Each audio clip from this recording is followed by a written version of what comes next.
gives me goosebumps to recall that dark and stormy night. The weather was at its worst. Yo, I why was do we on my start way to off a with party in breathing, Madison bruh? with my best friend. The weather forecasts called for severe thunderstorms, but we refused to miss our long-awaited trip. We all piled in my car for a 6-hour drive. The first few hours were fine, just raining and seldom lighting.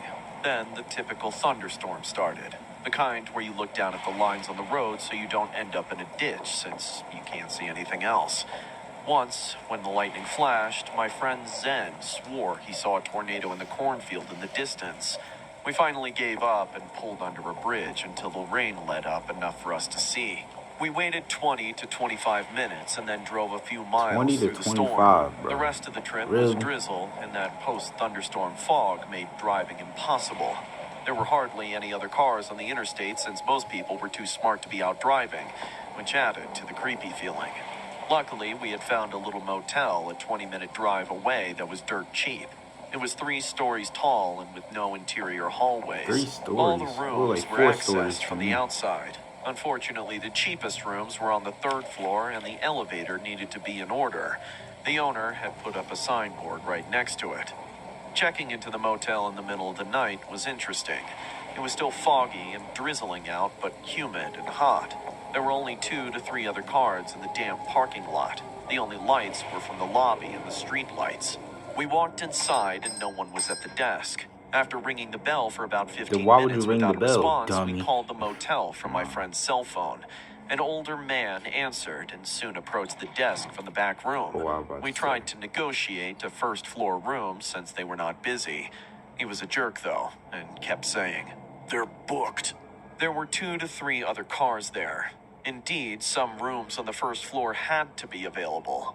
Exhausted, we took our 3rd-floor room and prepared to drag our suitcases up 3 flights of outside stairs in the drizzle and heat. As we left the lobby, the old man called out to us, "Lock your doors and don't answer them after dark." He went back into the back room and slammed the door. God, that creeped me out. We unloaded the Bruh. car in the foggy, dark I would have parking lot and left. dragged our luggage to the stairs. We all saw the elevator as we came around the back of the building. hit the like The button out and of order subscribe. sign was gone, and the doors Subscribe were to their open. channel and my The channel. light in the elevator was the only light source in the entire back of the building. It seemed like something good finally happened to us on the trip. The elevator worked, and we didn't have to carry our Yo, things up those I'ma get slippery scared, stairs. for real. I remember thinking it was weird that the doors 'Cause were I don't open. even- Didn't I don't trust elevator doors elevators usually stay sometimes. closed until you push the button? Whatever. It was better than stairs. We loaded our luggage and got in. I pushed the button for the 3rd floor and the doors started to close. The doors were standard elevator doors, and right before they closed all the way, words appeared. Written in red paint or marker on the far side of the elevator doors so that it was only visible when the door closed. Stay in. It said, "Stay in." Dude, what the hell? Zen said, looking worried. I assured him it was just red paint and a silly kid prank. The condition of the motel screamed about sketchy people and danger, but that was our only option. So we made it up to the 3rd floor and checked into our room. It was a big room with 3 single beds, more than we could have asked for that night. 3? I went to wash my face, Bro, but how many turned on the beds does a tap. motel Murky, have? ironclad water Like came in out a of it. room. Ugh, yuck, that stinks. Shut up, Zen. Be grateful to have a roof over your head. We were all tired, so we immediately threw ourselves onto the beds. My friends were snoring, yet I struggled to sleep.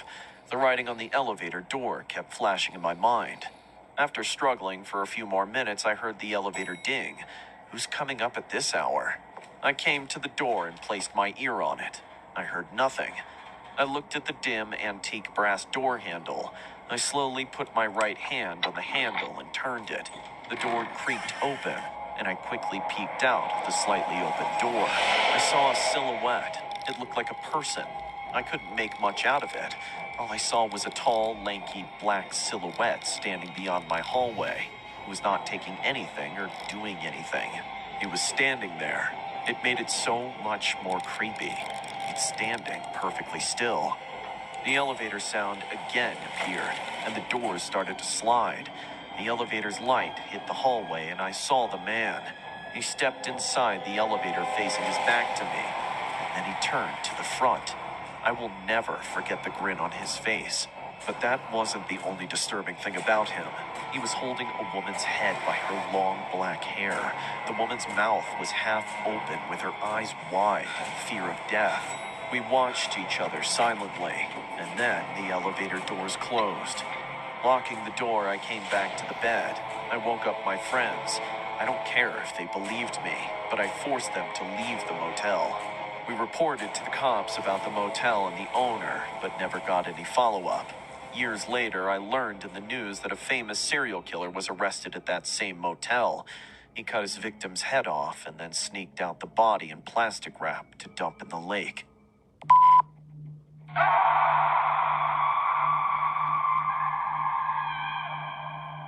It's been roughly 18 hours since the elevator stopped, and I don't know what to do anymore. I was heading to my apartment on the 9th floor and got trapped in this hellhole. That was so short. Several times, I've contacted the 24/7 service number printed on the inside of the elevator, but they're no help. Neither are my parents nor the police. I got into the elevator on a Friday night, thinking this weekend will give me some more time to relax. I watched the number plates change. Everything was fine until the 6th floor. But right on the 7th, a sudden jerk took place. Ah! I grabbed the corner walls for support, and then the elevator stopped. It took a minute to realize I was stuck in an elevator, but once I did, I started panicking. I pressed the emergency button, but nothing happened. I checked my phone, which had no network. I looked at the CCTV camera and waved my hand. Hello? Help! The elevator's stuck! I sat down on the elevator floor. Worries started to hit me. Tomorrow is a Saturday. The cleaning guy took off for this weekend, which means he will be here on Monday morning. How am I going to get out of this? I jumped and started banging my fists on the elevator door. Hello? Can anyone hear me? I'm stuck in here. Please help! The doors were so tightly closed that I couldn't hear any sound outside. Slowly, I started sweating. I began biting my nails while thinking of ways to escape this purgatory. The closed environment started to make me claustrophobic. I got rid of my tie and unbuttoned my shirt to breathe correctly. Wiping the sweat off my forehead, I sat down again. I don't have any food or water, and if no one comes to my rescue tonight, I might have to be here till Monday morning.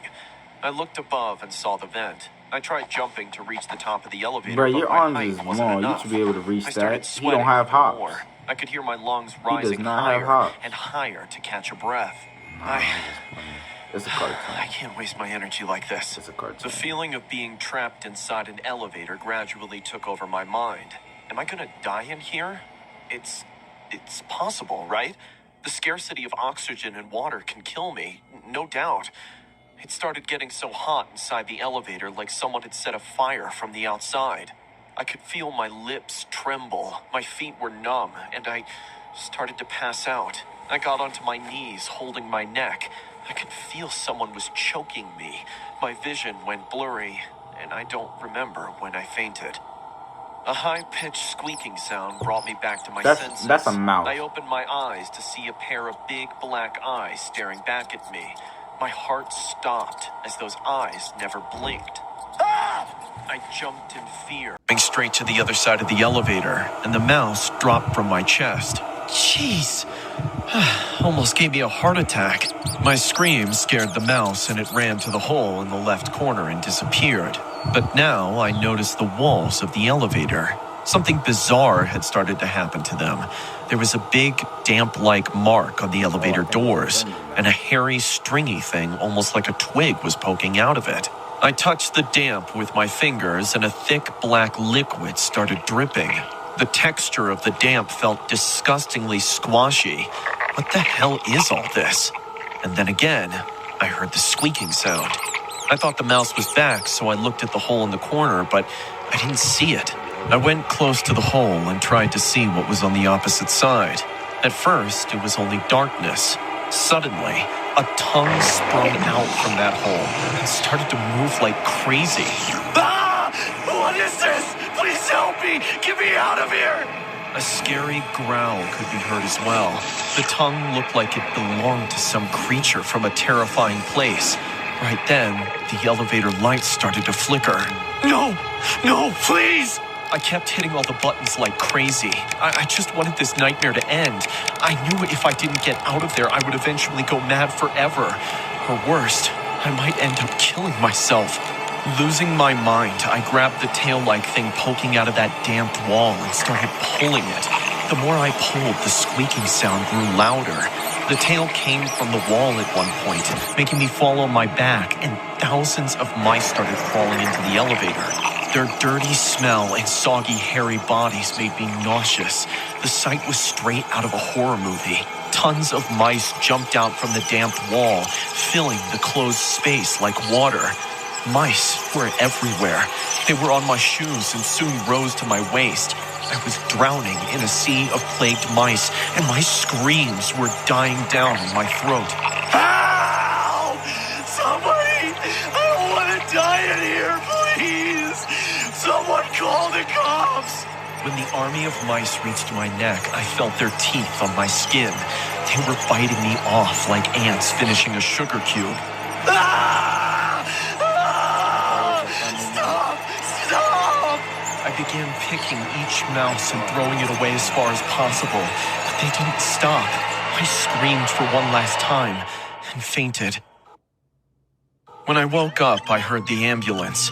2 men were taking me out on a stretcher.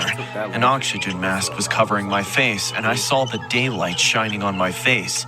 I stayed in the hospital for a week due to severe dehydration and low blood pressure.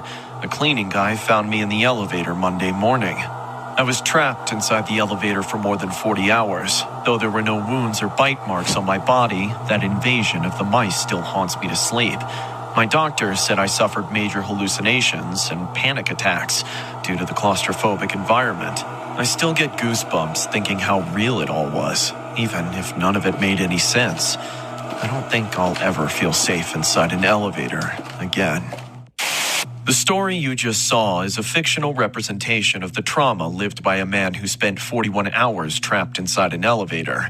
In 1999, Nick White was 34 with a home, a beautiful girlfriend, and a great social life and a good job. But all that was about to change when he got trapped in an elevator without food or water. Working late one Friday evening, Nick left office to smoke a cigarette outside. Once he'd finished it, he walked back into the building.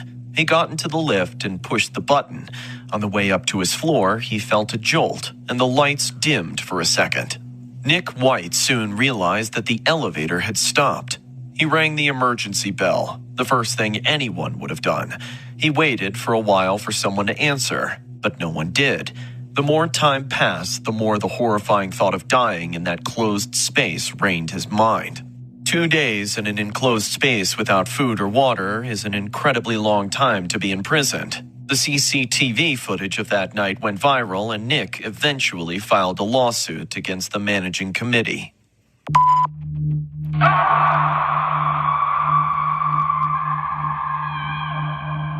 When I returned from work, I saw a cop car parked under my building. I went in and saw 2 cops talking to the landlord. They looked at me suspiciously and said, "We'll be back for more."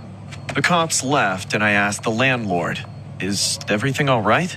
He scratched his head in confusion and gave me bizarre news. One of our tenants, named Marcus, went missing today. He was last seen taking the building elevator from the ground floor. His apartment was on the 9th, but before he could reach there, he just disappeared from within the elevator. I was so shocked to hear this that I couldn't grasp the landlord's words for a moment. "I was checking the elevator footage from last night. Marcus was inside the elevator till it hit the 6th floor, and then on the 7th, he was gone." "But how is that possible? It makes no sense." "I can show you the footage I have shown the cops." I went to his office and he showed me this clip of last night. Around 12:30, Marcus got into the elevator. The floors went one after the other, and the elevator suddenly stopped. The visuals suffered a few glitches and the screen went dark. After 3 seconds, the screen turned on, but Marcus wasn't there anymore. My apartment was on the 1st floor. Telling my landlord to keep updating me on this disappearance case of Marcus, I walked up the stairs. I noticed the normal-looking old elevator from the corner of my eye and felt shivers. How could a person just vanish like that? He was right there on the 6th floor, and after malfunction, it was just the empty elevator on the 7th. I got inside my apartment, showered, and had dinner. Even though I was exhausted, but I still struggled to sleep. That was the moment I realized. It's been 11 months I've been living here now, but not once I availed the elevator. I looked at the clock. It was 12:30 night. Yesterday at this time, wasn't no Marcus went 12:30. missing. I never It had talked to 4 Marcus zeros. much, No, not like not he was a 4 talker zeros. anyway. It had 2 We zeros. mostly said hello whenever we came across each other in the lobby. He would smile awkwardly and walk away. I don't know what came over me, but I just couldn't stop thinking about this incident. Dragged down by my curiosity, I ended up leaving my apartment.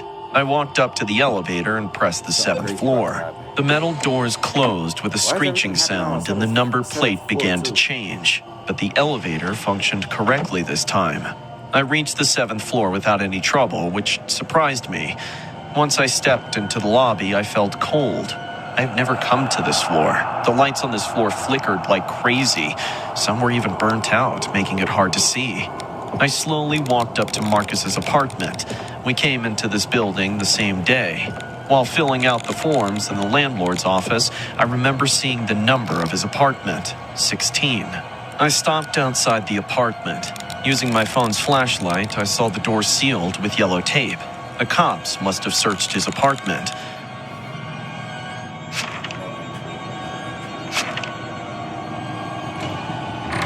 Should I go in? No. My hand trembled. Am I doing the right thing? No. I switched on the light and saw the room as a mess. The closet was open, with clothes on the floor. Bed and linens were turned over till the edge. If there was tape that said "Do not enter," then Jeez! it said no. Realizing how crazy I had been, I quickly exited the apartment. I closed the door and rushed into the elevator. I pressed the ground floor and the elevator door closed once again. But wait, why isn't it going down? Oddly, the elevator was just standing on the same floor. What the hell? I pressed the button again, still no movement. And then the elevator made a sudden jerk and started going down. But before the number could change from 7 to 6, the lights inside the elevator went off, and it ultimately got dark. Hello? Anyone's here? I started having a panic attack. I switched on my phone's flashlight, and just then, the elevator light sparked and shattered, splashing droplets of fire above my head. Ah! I covered my face while screaming. I removed my hands, hearing the sound of the door sliding by. In front of my eyes stood this dark space with a small white spotlight in the distance, and under that light stood a man. Yes, a man. He had his back to me. Hello? Help me. Marcus, what are you doing here? Which floor is this? I looked at the number plate and couldn't believe my eyes. It was floor 6.5. Help me, please. Marcus's ominous cry brought my attention back to him. With shaking footsteps, I stepped out of the elevator. The floor beneath my bare feet was so cold. Marcus still had his back on me. Marcus, what's going on? You're scaring me now. Marcus! I took 2 steps ahead, and so did he. Is this guy crazy? I again took 2 steps, and Marcus did the same. I looked back at the elevator and felt Marcus's head turning as well. But the moment I looked at him again, I saw his back. He was mimicking my every move like a puppet. Stop it! Just turn around. What are you trying to... You must turn around! I turned around and holy smokes, Marcus was now standing right behind me, facing his back at me. I walked towards him screaming, "How did you get behind me so fast?" And he mimicked my footsteps again, walking straight inside the elevator. I stopped in fear as he turned around and said, "I'm sorry. There's no other way." No, wait!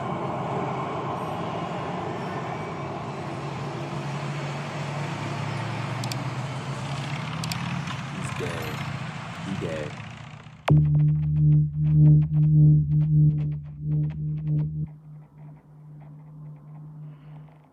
Yo, that was scary. That was pretty scary. But, alright, I guess I don't really have any announcements. But I did say in my last video that since it's October, it's spooky month. We're gonna be doing some scary reactions. So yeah, I don't really have anything else to say, but yeah. Well, if you like the video, please subscribe, like, comment if the comments are turned on, and yeah, I don't have nothing to say, and I'm out. FCG, peace, and stay safe.